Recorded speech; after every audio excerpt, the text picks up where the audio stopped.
They say houses carry memories, but what they never tell you is that some memories don't want to be remembered. I grew up in a house that breathed. Not literally, but it felt like that. The walls creaked like bones. The windows sighed in the wind. Every night, the floorboards moaned even when no one was walking. My name is Ahmed, and I should have listened when they said, "Don't open that door." Our house was massive, inherited from my grandfather and his grandfather before him. Generations of my family had lived and died under that roof, and one by one, each of them whispered about that room. It was at the end of the top floor hallway, a place that always seemed colder than the rest of the house. The lock on it was old, iron, rusted over, but unbreakable. As a child, I was drawn to it.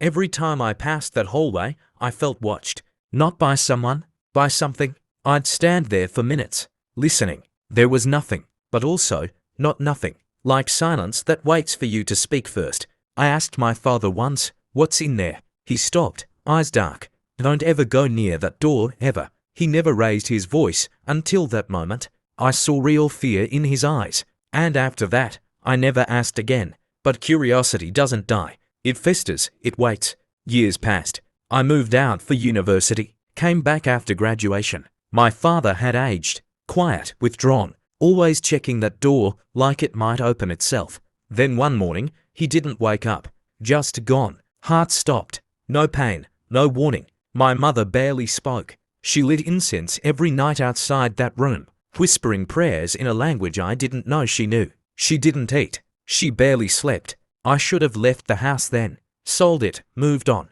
But something held me back. 3 nights after the funeral, the dreams began. I saw the door in my sleep, wide open. A girl standing inside, her back turned to me. Her long hair matted, dripping, her head twitching slowly side to side. And every night, she'd turn around just as I woke up.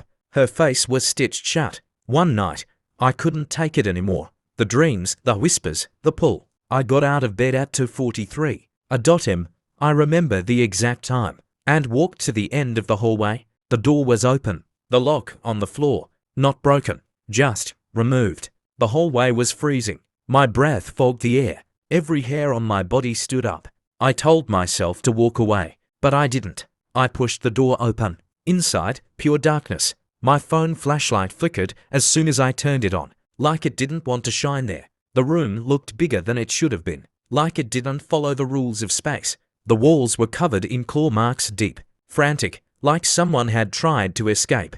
There were symbols carved into the wood, circles, eyes, crosses turned upside down. A child's crib lay in the corner, empty, but swaying. There were no windows, yet I felt wind on my face.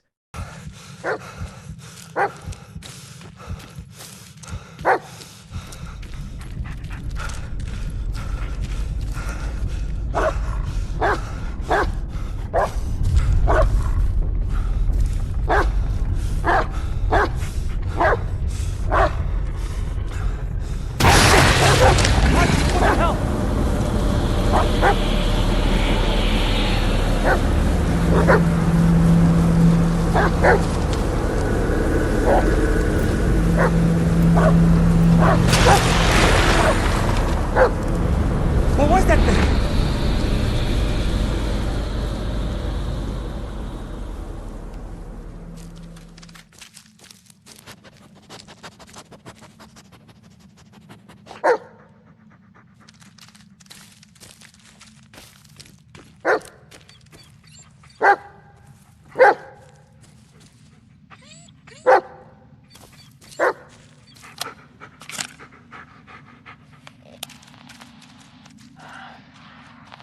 They think I don't know, but I see them.